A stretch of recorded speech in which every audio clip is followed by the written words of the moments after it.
Muitos querem ter a vida eterna, mas muitos também acham que precisam fazer algum bem para conquistar essa vida eterna. Nesse vídeo vamos ver um exemplo na palavra de Deus de um jovem que teve essa dúvida e Jesus lhe deu uma grande lição. Fique comigo. Olá, meu amado irmão, minha amada irmã, quem fala é o pastor Cláudio. Saúdo a todos com a paz do Senhor e que esta paz esteja sobre você e sobre toda a sua família. Eu queria meditar com você hoje sobre uma palavra muito conhecida na Bíblia sobre que bem que devemos fazer para herdar a vida eterna. Será que você já parou para pensar nisso? Que bem, tantos homens e quantas pessoas, vultos famosos da história, tentaram conquistar essa vida eterna de maneiras diferentes, sem a qual vamos ler aqui na palavra de Deus, que é um modelo, que é um segredo que nós temos para conquistarmos e alcançarmos uma vida eterna. Quem não quer ter vida eterna? Grandes militares e grandes homens da história procuraram, tiveram esta cobiça, esta ambição, certamente para se perpetuarem no poder, no governo de suas nações, mas não conseguiram. Mas o que nós precisamos entender é que apenas um pode nos dar essa vida eterna. Jesus fala nesse texto que vamos ver sobre essa possibilidade de termos a vida eterna. Grandes vultos da história já tentaram conquistar essa vida eterna, mas de outras maneiras, com força, com sabedorias, com conhecimentos. A dúvida desse jovem era comum, e eu creio que ainda é comum: que bem poderei fazer eu para conquistar a vida eterna? Muitos se enganam achando que a vida eterna é conquistada com ato, com ações, com ato de coragem, de bravura. Não. A vida eterna é conquistada quando nós cremos em Deus, quando nós acreditamos na palavra dele e entregamos o nosso coração a ele. É aquele que vê o Filho e crê no Filho, que é Jesus. Este é o caminho para ter a vida eterna. Só que muitos, como esse jovem, também acreditavam que é necessário fazer algum bem.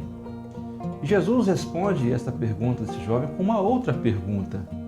Porque o jovem pergunta assim: bom mestre, o que fareis eu, que bem farei eu para herdar a vida eterna?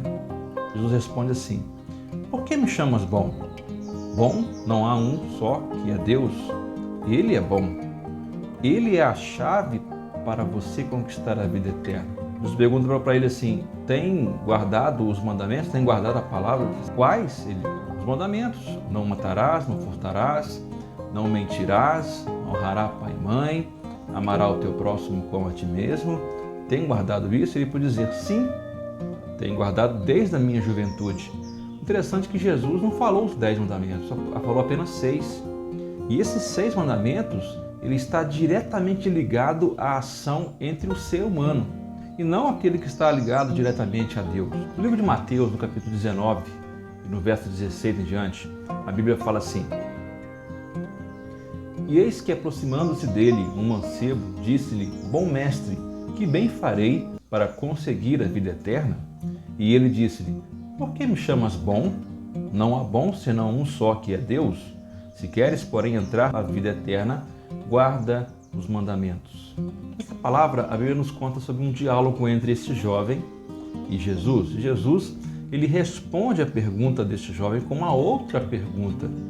Engraçado como é que Cristo conhecia o coração e a mente daqueles que estavam ao seu redor. Que Jesus conhecia o que havia no coração daquelas pessoas que estavam ao seu redor, conhecia a mente, o que eles estavam pensando. E quando ele responde a pergunta daquele jovem, ele diz assim: não há bom senão um, que é Deus. E essa não foi a pergunta daquele jovem.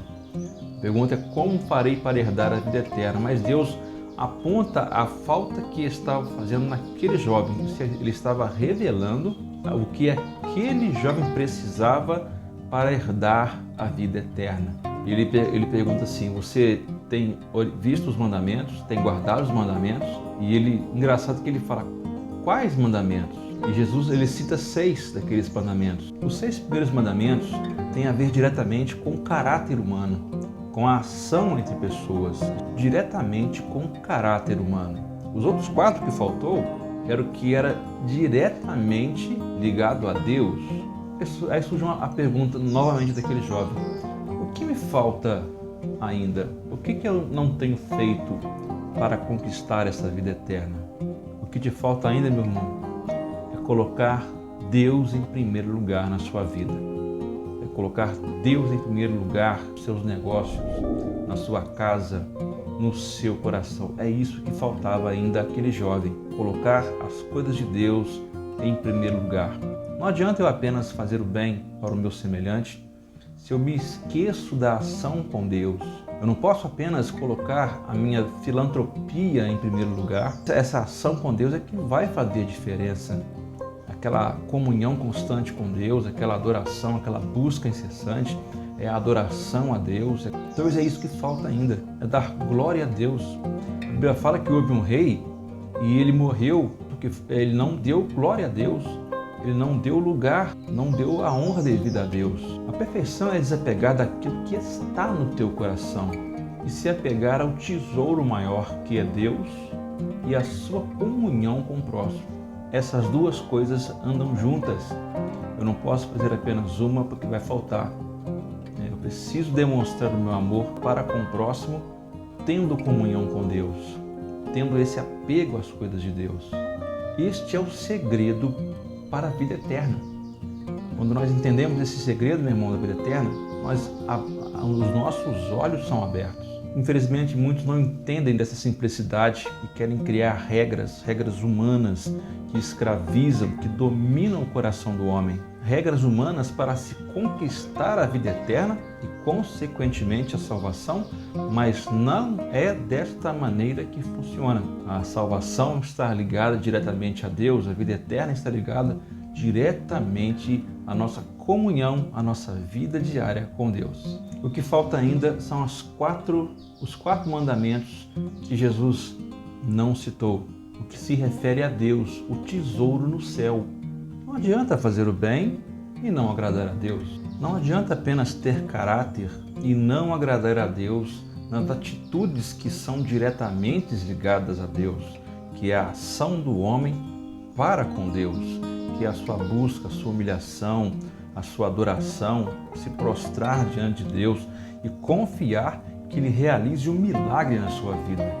O jovem saiu triste, porque viu a sua incapacidade de poder realizar tal ato, porque era preso nas suas coisas, nos seus bens materiais. Era preso naquilo que ele achava ser muito importante, até mais do que Deus.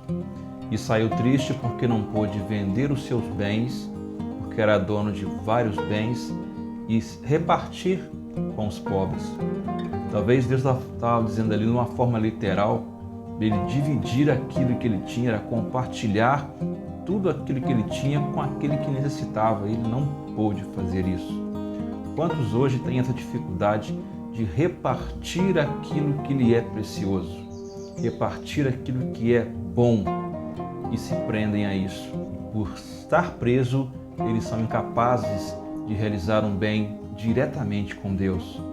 A Bíblia fala que o amor ao dinheiro é a raiz de todo o mal. Não é o dinheiro. O dinheiro pode trazer bênção para a sua vida, mas é o amor que está enraizado no dinheiro, naquilo que você tem, naquilo que você consegue fazer. Às vezes é assim, nós temos um limite, nós temos um teto e não conseguimos passar por ele, porque é necessário nós negarmos alguma coisa, abrirmos mão de alguma coisa para passarmos por aquilo. Este jovem não conseguiu deixar aquilo que possuía para ajudar o seu próximo. E Deus sabia, conhecia o coração daquele jovem. E por isso ficamos incompletos. A obra de Deus fica incompleta quando nós não abrimos mão daquilo que nos é importante. Nós não abnegamos aquilo que é importante, que pode ser cômodo, que pode ser confortável para nós, mas que no momento de fé nós precisamos usar dessa fé e se colocarmos numa posição para ajudar, para darmos apoio àquele que necessita.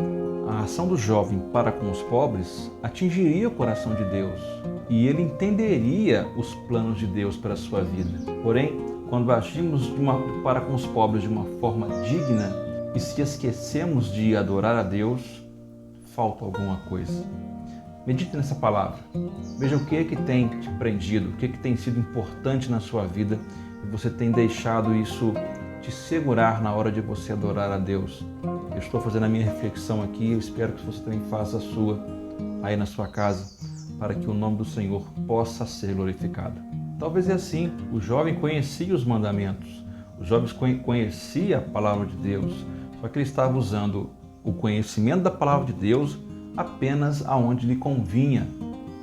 E Jesus nos dá uma grande lição ao passar por este exemplo, e o evangelista, quando relatou neste evangelho, deixou uma grande lição para nós, para que essa lição pudesse ser aprendida. Não adianta nós conhecermos toda a Bíblia, termos um coração muito bom para com o próximo, se nós se esquecemos de algo. Ou nós adoramos a Deus e se esquecemos do nosso próximo, ou então nós ajudamos muitas pessoas, mas se esquecemos de se achegar a Deus. Talvez é isso que tem faltado hoje em dia, nos nossos dias em que vivemos, um pouco mais de amor a Deus e amor ao nosso próximo. Se você gostou dessa mensagem, se inscreva nesse canal, compartilhe esta mensagem, deixe o seu like, para que outras pessoas também possam assistir e receber uma bênção da parte de Deus no seu coração. Que o Senhor te abençoe grandemente, meu irmão, em nome do Senhor Jesus.